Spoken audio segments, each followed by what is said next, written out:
At the main gate of Fort Bragg on a sweltering summer morning, a 73-year-old man in an ill-fitting contractor uniform stood behind a weathered security booth. Walter Hayes, with trembling hands, checked IDs one by one while fresh-faced trainees mocked him openly. Did they run out of real soldiers? Another mimicked his slow movements while the rest howled with laughter. Walter said nothing, just nodded and waved them through with quiet dignity. What these arrogant young soldiers didn't know was that the old man they were humiliating was a living legend. A decorated war hero. Soon a phone call came from the Pentagon, which was witnessing this all through cameras installed at base. That afternoon, everything was about to change. What happened next would teach them a lesson about respect they would never forget. Before we dive in, tell us in the comments, where in the world are you watching from? The North Carolina sun beat down mercilessly on Fort Bragg's main gate that Tuesday morning, turning asphalt into waves of shimmering heat. Behind the weathered security booth stood Walter Hayes, 73 years old, his contractor uniform hanging loose on a frame that had once carried 100 pounds of gear through jungle hell. His hands trembled slightly as he reached for the first ID, age or something deeper. No one bothered to ask.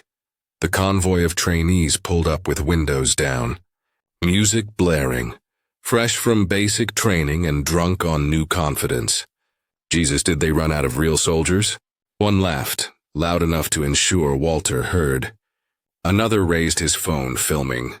Bro, look how slow he moves. My grandpa's faster than this. Walter checked each ID with methodical care, his weathered face expressionless. No defense, no explanation, just quiet dignity wrapped in silence. He waved them through with a slight nod. They drove off, laughing, never seeing the flicker of pain behind those steel gray eyes that had witnessed things these boys couldn't imagine in their worst nightmares. Walter's apartment sat 3 miles from base, a one-bedroom unit in a complex that had seen better decades. The walls were bare, painted in that lifeless beige that landlords call neutral. No medals, no flags, no photographs except one. A faded image on his nightstand, always face down, gathering dust he never disturbed. Every morning at 500 sharp, his eyes opened without an alarm. Old habits die hardest.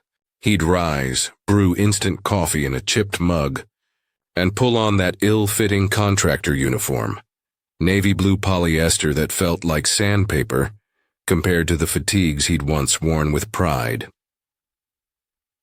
At the gate, Walter was invisible. A fixture, furniture with a pulse. Officers blew past his booth without a glance, their minds already on briefings and career trajectories. Enlisted personnel handed him IDs with the same attention they'd give a vending machine. Nobody asked his name. Nobody wondered about the limp in his left leg, or the way his jaw tightened when helicopters thundered overhead, rotors beating the air into submission. During lunch, he ate alone, bologna sandwiches and black coffee, sometimes losing himself in worn paperback westerns where good men won and honor still meant something. His only regular human contact was Maria, a commissary worker with kind eyes who brought homemade tamales every Friday. "You too skinny, Senor Walter," she'd scold gently, pressing warm foil into his hands. She noticed things others didn't. The distant stare, the tremor that wasn't just age, the way he sometimes whispered names to himself. Names that sounded like prayers or apologies. But Walter never explained, never shared. To the thousands streaming past his gate each week, he was just another old man counting down to retirement. Unremarkable, easily dismissed, forgotten. They had no idea who stood watch over them. The escalation, when arrogance meets dignity, it became a ritual. A sport. Corporal Derek Bennett and his crew started taking the slow lane deliberately, phones already recording before they reached Walter's booth. "Nursing home guard duty, day 7, Bennett narrated for his TikTok. racking up thousands of views with captions like, "When your base hires from the nursing home." The comment section filled with laughing emojis and fire symbols. By Wednesday, Bennett was mimicking Walter's limping gait in the parking lot, exaggerating the tremor in his hands while his buddies howled.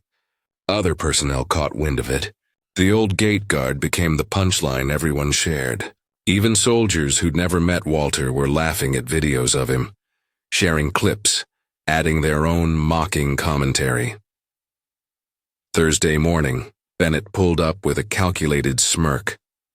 As Walter reached for his ID stack, Bennett accidentally let them slip through his fingers.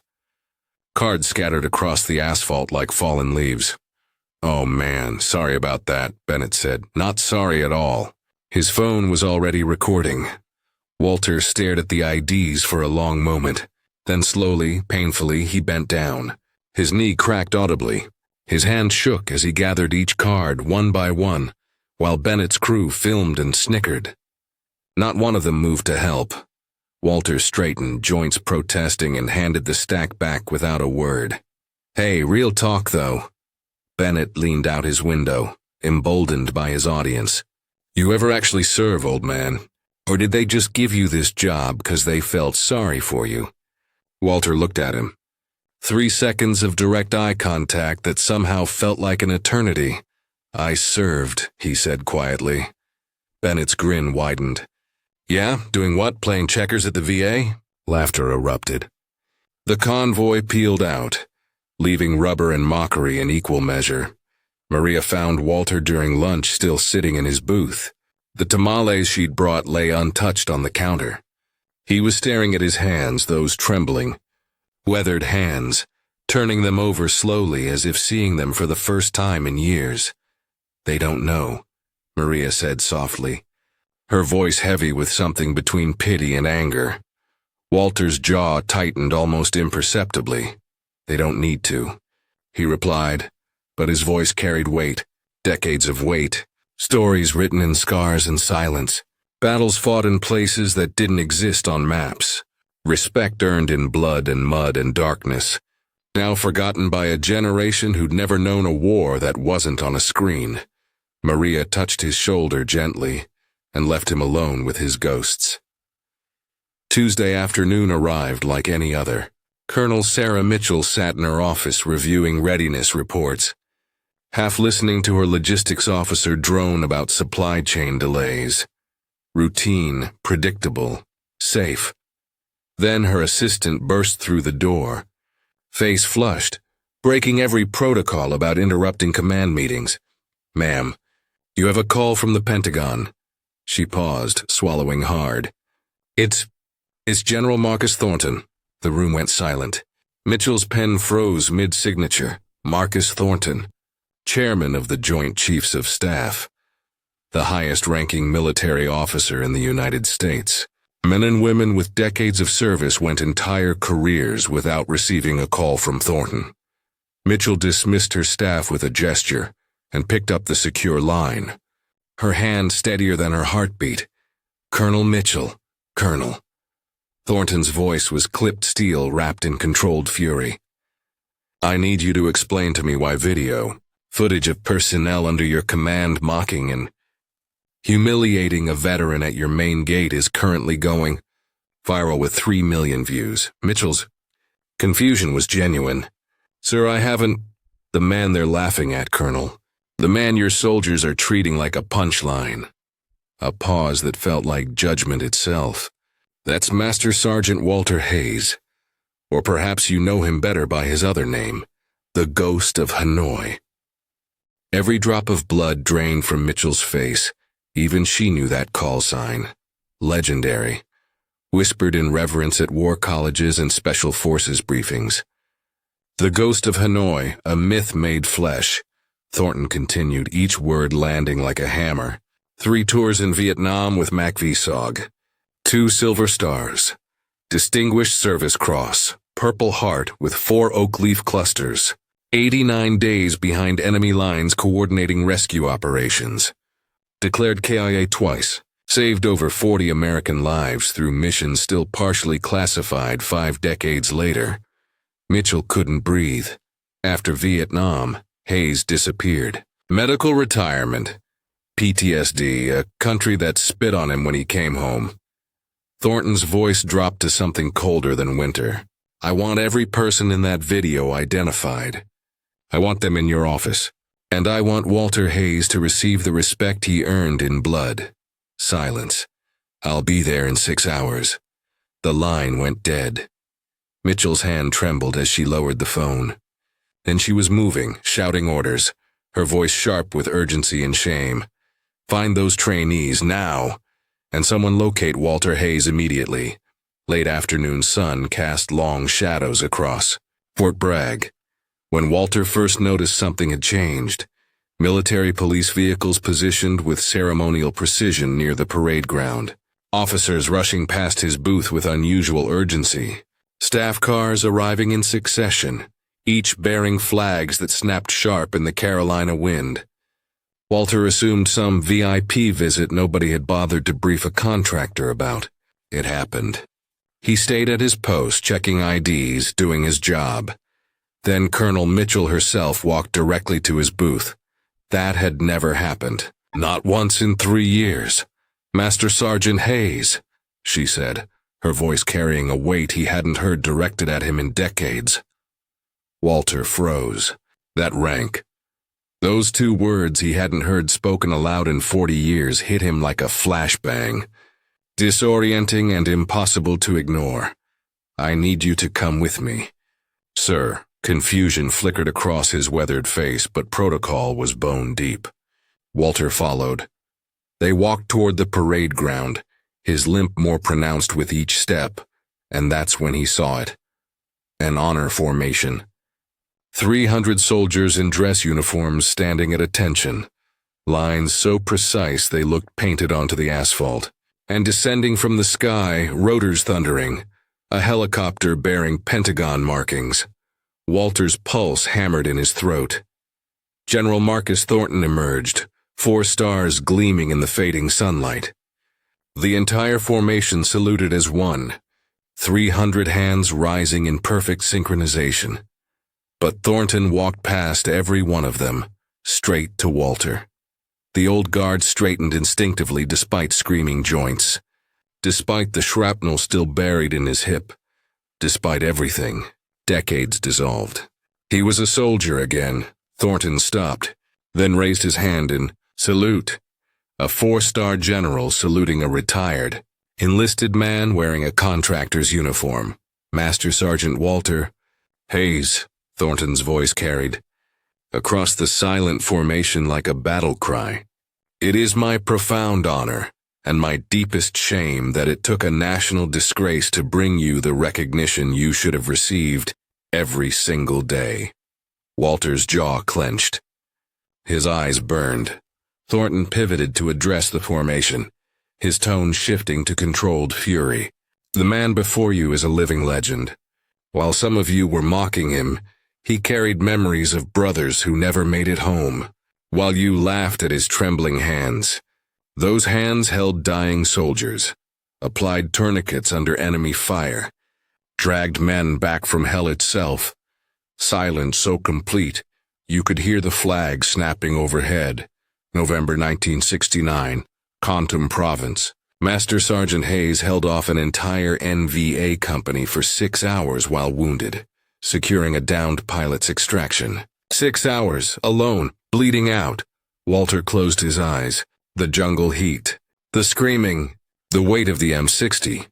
It all came flooding back. March 1971. He crossed back into Laos alone to retrieve 3 fallen teammates. Refused to leave them behind. Thornton let that sink in, then his voice turned to ice. Corporal Bennett, front and center. Now. Bennett and his crew approached like men walking to execution. Their cockiness had evaporated, replaced by shame so thick it seemed to bend them forward. Bennett's eyes stayed locked on his boots. Apologize. Each of you. To Master Sergeant Hayes. One by one they did. voices cracking, some barely able to form words.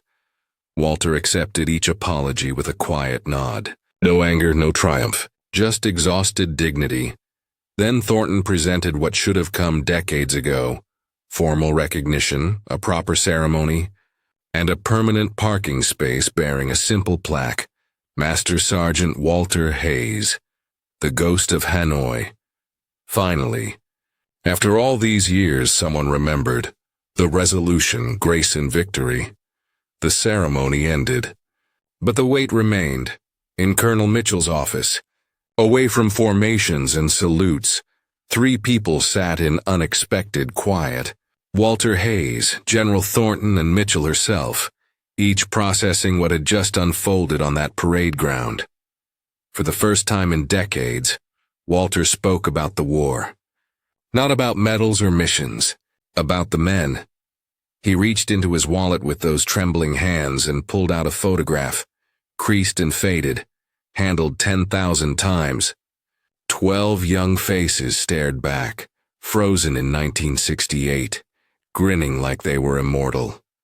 "Only 4 of us came home," Walter said softly, his thumb tracing faces that had become ghosts. "I don't need parades. Never did. I just needed to keep serving." Mitchell leaned forward, her voice thick with regret. "Walter, I had no idea. Your file listed only security contractor, prior service. If I'd known, I requested that." Walter's voice was gentle but firm. "When I took this job, I asked for no military honors, no recognition. I wanted to serve quietly, without the attention, without stirring up memories best left buried." He looked at the photograph again, then carefully returned it to his wallet. "That gate. Every person I checked, every ID I verified, I was still protecting them, still doing my part. That mattered to me." Thornton studied the old soldier with something approaching reverence. "But those young men, Walter, they need to understand what disrespect means, what it costs." Walter was quiet for a long moment, considering. "They're kids," he finally said, and something like a smile ghosted across his face. "I was an arrogant kid once too, before Vietnam taught me better.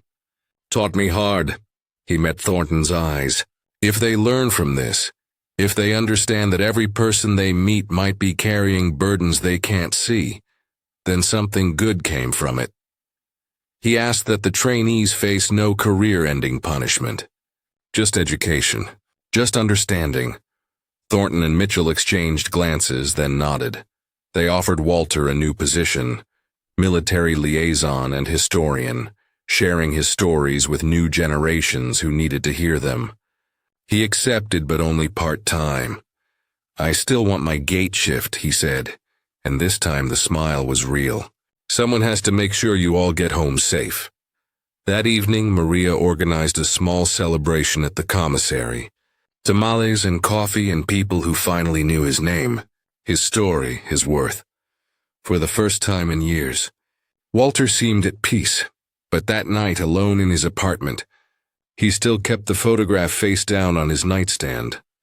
Some burdens remain private. Even after recognition comes, some ghosts stay close. No matter how many salute, respect costs nothing, but its absence costs everything. Walter Hayes stood at that gate not because he had to, but because service lived in his DNA.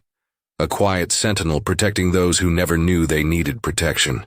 His story carries a truth we forget too easily. Greatness rarely announces itself. The elderly person you pass without acknowledgement might have stormed beaches under machine gun fire. The quiet janitor might wear invisible medals earned in blood. The unassuming teacher might have changed thousands of lives with patience you'll never witness. Arrogance blinds us to the giants walking among us. True strength reveals itself in humility, both in how we carry ourselves and how we treat others. Walter's grace in the face of mockery was itself an act of heroism, perhaps greater than any he performed in uniform. 1 week later, Walter returned to his gate as the sun rose behind him, painting the sky in shades of gold and purple. But something had changed. Young soldiers now stopped at his booth, not just to show IDs, but to shake his hand, to say thank you. To see him, his weathered face finally showed what had been missing all along, a genuine smile. If this story moved you, honor the forgotten heroes in your own life. Share this story. Remember their names. Learn their burdens. Never let service go unrecognized again.